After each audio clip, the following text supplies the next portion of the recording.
Who don't eat deep dish? Real Chicagoans eat deep dish. Hello.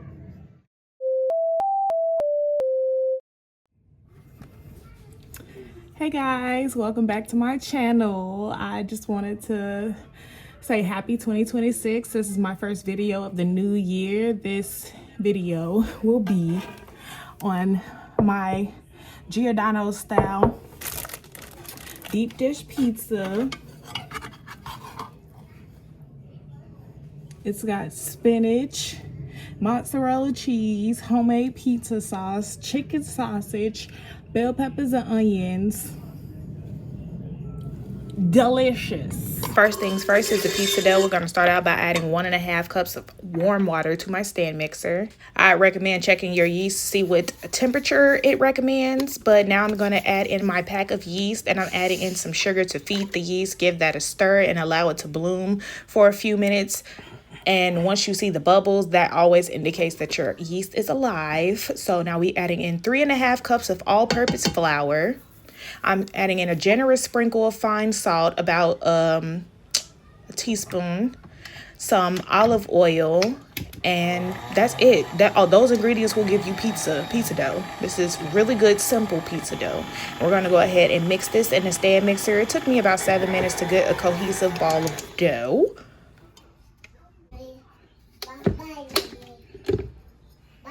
I used to buy pizza dough from Publix, or I used to buy like the dry mix of pizza dough and then just like add water into it. But this is literally how simple you can make your own pizza dough. You don't even need to buy frozen pizza. Make this dough and you can literally make frozen pizzas from that.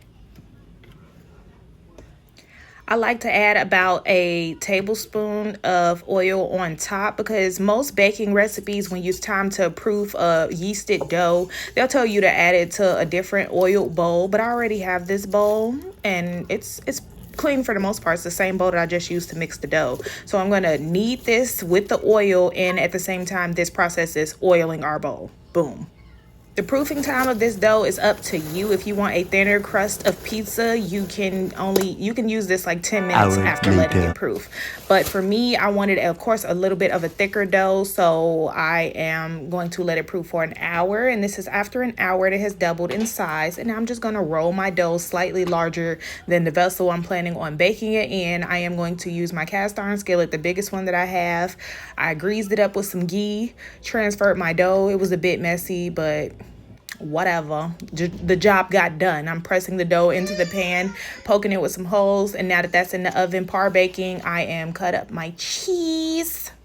I'm creating a layer of cheese at the bottom of the dough, and now I'm going to go in with my toppings. I have just some ground chicken sausage that's kind of like spicy a little bit, and I'm adding in some peppers and onions because these are my desired toppings. I also sauteed some spinach and added that.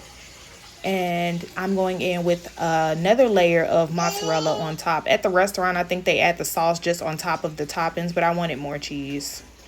And now this is a simple sauce that I just made from a can of tomato paste. I added in water in that same can of tomato paste to get all of it out of there. I added in garlic, pepper, onion powder, and Italian seasonings like oregano and basil and all type of stuff.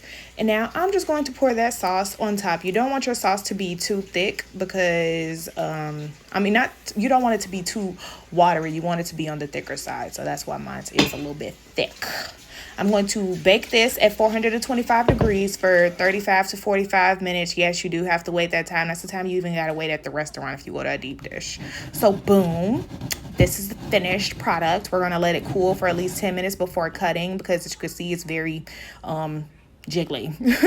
This is what I did with the other pizza. This is for my babies. I have a 1 and a 4-year-old. So yeah, simple turkey pepperoni, gonna do them right. This pizza is for me and my husband to share.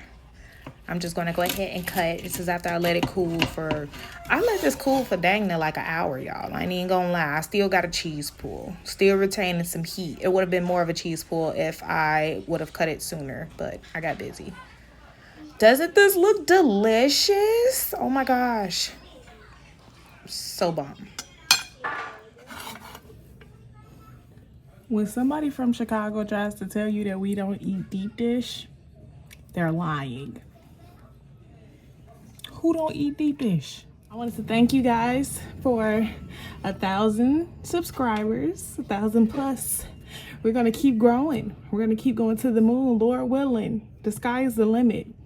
If you like this video, if you like this recipe, if this even just got your mouth watering a little bit, share this video with your family, your friends, on your social media. And don't forget to like, comment, subscribe, follow Toni Be Cooking on all platforms, on Instagram, TikTok, YouTube, Toni Be Cooking, Facebook, Toni Be Cooking. Bye, y'all. If you've stayed up to this point, I appreciate you so much. Don't forget to share this video with your favorite Chicagoan. Or maybe you've been to Chicago and you like deep dish and now you want to make it at home. This is for you, babes. This is literally one of my favorite comfort foods, and I hope you guys enjoy. Thanks so much for watching. Don't forget to hit that subscribe button and that like button on your way out. Peace!